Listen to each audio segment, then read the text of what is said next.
अब आप भी सच बोल ही दीजिए ना बाबा।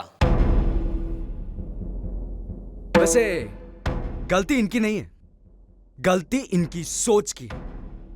कोई प्रमोशन नहीं मिला इन्हें, एक बोर्ड का मेंबर बनाकर छोड़ दिया। समझो जॉब होने या ना होने के बराबर है। फिर वही 15,000 रुपए महीने के आते रहेंगे। पर क्या फायदा, रहे वहीं के वहीं।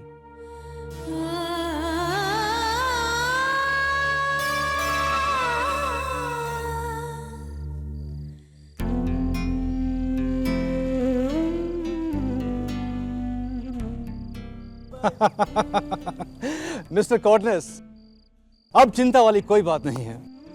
आपके बेटे का एडमिशन तो समझो हो गया। कॉन्ग्रेचुलेशन। Thank you. अब देखिए मैं गुरुकुल को कहां से कहां पहुंचाता हूं। पंडित हरिप्रसाद जी, मुझे माफ कर दीजिए। देखिए, इस सम्मान समारोह में आपको पदवी तो मिली, लेकिन मैं नहीं जानता था कि बोर्ड आपसे प्रिंसिपल का पद छीन लेगा और आपकी पेंशन भी बंद कर देगा। मलमल में लपेट के चाटा मारा इन्हें। अब आप प्रिंसिपल नहीं रहे, यहां तक कि तो आप पढ़ा भी नहीं सकते कॉलेज में। बस साल में 2-3 बार जाना है स्पीच देने के लिए। पूरा शिमला जानता है सबसे बड़ा नाम इस कॉलेज में इनका था, लेकिन इन्होंने क्या किया? कभी उस नाम से अपना या अपने बच्चों का कोई फायदा नहीं किया। हमारे घरेलू मामलों में दखल देने की कोई जरूरत नहीं है तुम्हें। तुम पीजी हो, अपनी बातें और अपने कदम अपने कमरे तक ही रखो तो बेहतर है। ये मत भूलिए बाबा, मैं आपका बेटा हूं। आप भले ही मुझे पेइंग गेस्ट माने, लेकिन अब भी मैं आपको अपना बाबा मानता हूं। हाँ, ये बात और है, आपके डोनेशन ना देने की वजह से मुझे लंदन की स्कॉलरशिप नहीं मिली, वरना आज मैं अपने दोस्तों की तरह अब्रॉड में जॉब कर रहा होता। जॉब तो दूर, मैं अपने ही घर में पेइंग गेस्ट बन के रहता हूं। अपनी बीवी की 4 बातें सुनता हूं, सिर्फ आपकी वजह से। अब्रॉड के बड़े बड़े कॉन्टेस्ट से आपको ऑफर आए, पर आपने दो तुक जवाब दे दिया।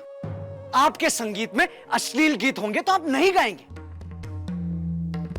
इज्जत पाने के लिए, लोगों में अपनी महानता दिखाने के लिए बड़ी बड़ी बातें तो पढ़ा दी आपने, पर अपने बच्चों की किस्मत नहीं बना सके।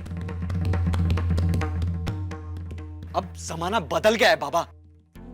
जमाना कुछ भी बदल गया हो, लेकिन आज भी इस दुनिया में कुछ ऐसे लोग हैं जो अपनी इज्जत और अपने उसूल पैसे से ऊपर रखते हैं। आज लोग इज्जत उन्हीं को देते हैं जिनके पास पैसा होता है। कोई सोचे इनके फ्यूचर के बारे में। 2-3 डोनेशन एक्सेप्ट करने की बात को हाँ कह दीजिए। शायद वो आपको आपके पद पर ले आए, तो कॉलेज का भी नाम बढ़ेगा और आपको भी प्रमोशन मिल जाएगा। आपको लगता है आपका बेटा सुना रहा है आपको? एक दिन ये बेटियां आपको भी सुनाएंगी।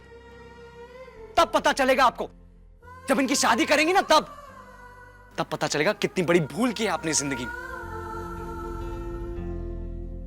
अब भी वक्त है बाबा, कुछ सोचिए इनके फ्यूचर के बारे में। अब कैसे लाएंगे अपनी बेटियों के लिए अच्छा वर, अच्छा घर? कैसे करेंगे इनकी शादियां? कैसे बाबा, कैसे? हरिप्रसाद जी, आपके लिए लेटर।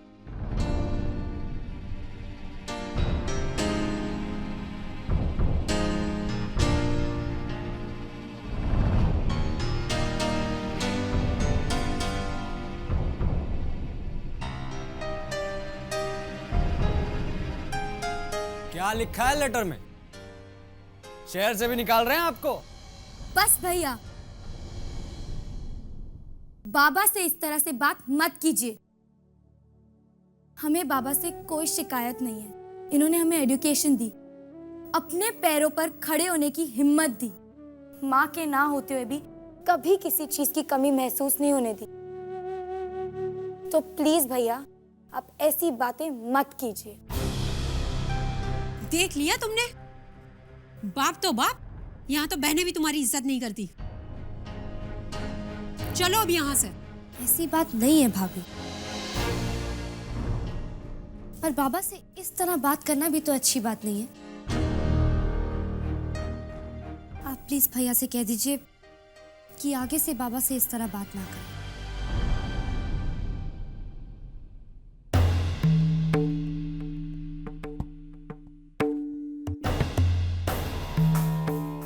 तो तुम ये जानना चाहती हो कि मैंने क्या कमाया?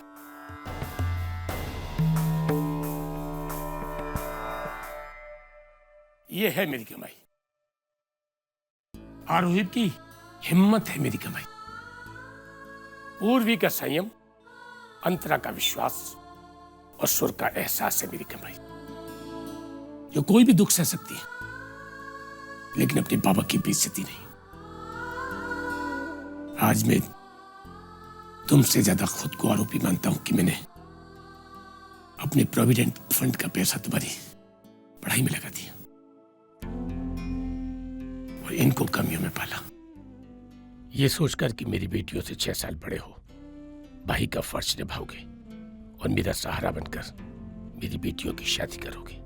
और आज उस बुरे वक्त में तुम्हारी तरह से इन्होंने मेरे पर उंगली नहीं उठाई, बल्कि मेरे साथ खड़ी है, मेरा हाथ थामे। ठीक कहते हैं लोग कि बेटा घर के 2 टुकड़े करता है और बेटियां 2 घरों को एक करती है। ये फर्क होता है बेटे और बेटियों में। तो देखना कैसे घर और वर ढूंढता हूं इनके लिए, जो दहेज के लिए नहीं बल्कि मेरी बेटियों से शादी करेंगे।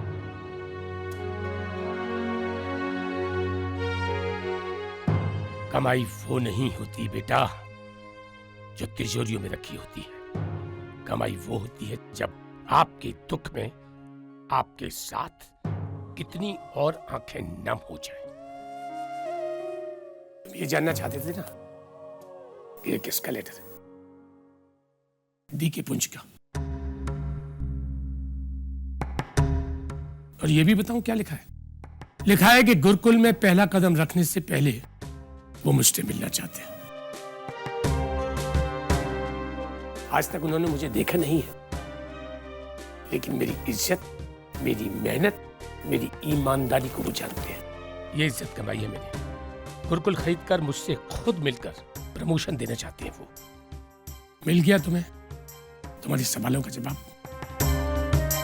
अब तुम यहां से जा सकते हो। भाभी, आप कहाँ जा रही हो? केक नहीं काटोगी हमारे साथ? हमारी खुशियां नहीं सेलिब्रेट करनी है आपको? आइए ना भाभी, दुख बांटने से कम होते हैं और खुशियां बांटने से बढ़ती है।